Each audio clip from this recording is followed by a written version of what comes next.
Good day, everyone. So, our topic for today is all about information and communication technology or ICT.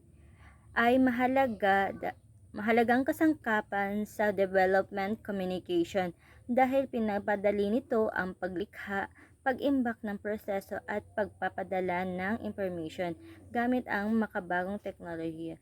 Sa pamamagitan ng ICT, mas mabilis at mas malawak ang pag-abot ng information sa mga tao.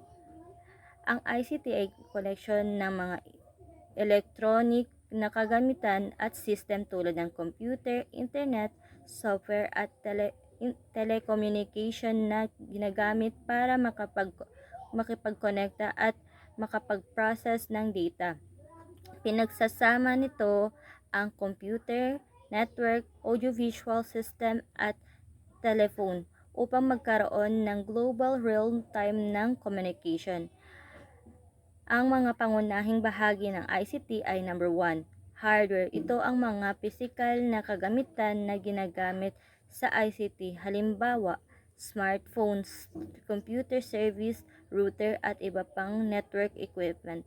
Number 2, ito naman ay software. Ito naman ay mga program o application na tumatakbo sa hardware upang magamit ito ng mga tao. Halimbawa is ang operating system, application productivity tools, at enterprise software. Number 3 is the network and communication. Ito ang mga system na nag-uugnay sa mga device upang makapagpaglipat ng information. Halimbawa is ang internet, Wi-Fi, broadband, satellite system, at telephone, landline, at cellular. Number 4 is the service and data. Ito naman ang mga serbisyo at pamamahala ng information sa ICT. Halimbawa nito is ang cloud computing, data center, cyber security, at information management. So good morning everyone. Assalamualaikum. My name is Abdisalam Haji Ali Mutalib. Topic ko po ngayon ay Keep ASFIC in Application. Digital transformation ICT is crucial for modernizing business processes, enhancing productivity and fostering economic development.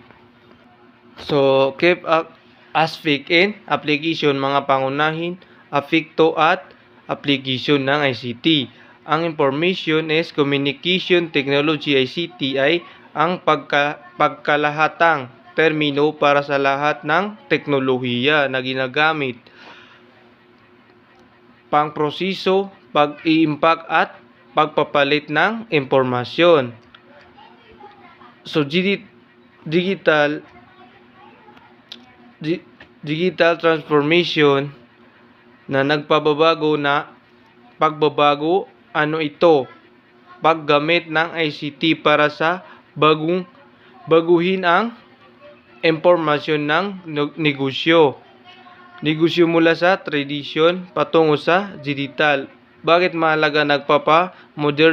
Modernizing ito ng business processes, nagpapataas ng productivity at nagpapalago ng ekonomiya. Example, isang tindahan na nagbibenta ng online and bukod sa physical store. So communication, collaboration, involve talk like video, conferencing, social media, and email for start and instruction. So community, collaboration, communication at pagtutulungan. Ano ito? Ang mga tools na ginagamit natin para magipag-ugnayan at magtulungan sa isa't isa kahit malayo. Bakit mahalaga? Nagbibigay ito ng start, interaction at nagpapadali sa pagtutulungan. Example, paggamit ng video conferencing tulad ng Zoom para sa online meeting, email para sa pagpapadala ng importanteng dokumento o social media para sa mabilis na pagbabahagi ng balita. Societal impact transform. education and learning, healthcare, telemedicine, and daily life. Societal impact epekto sa lipunan. Ano ito ang malawak na pagbabago na dala ng ICT sa iba't ibang sektor ng lipunan? Bakit mahalaga binabago nito ang edukasyon, kasalukuyan, ang pag-araw-araw na buhay? Example sa edukasyon, e-learning, online class ang ginagamit sa kalusugan, telemedicine, online check-up para kumonsulta sa doktor kahit nasa bahay lang. Emerging trend, artificial intelligence, Internet of Deeds, and big data analytics are significant growth areas within the ICT sector. Emergency trend, mga bagong kasalanan. Ano ito? Mga advanced na teknolohiya na patuloy na umuunlad sa loob ng ICT sector.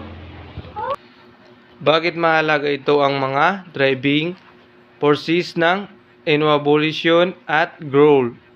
So example, artificial intelligence, all para sa automatic task, Internet of Things, kung saan konektado ang mga everybody objective sa internet tulad ng smart home device at big data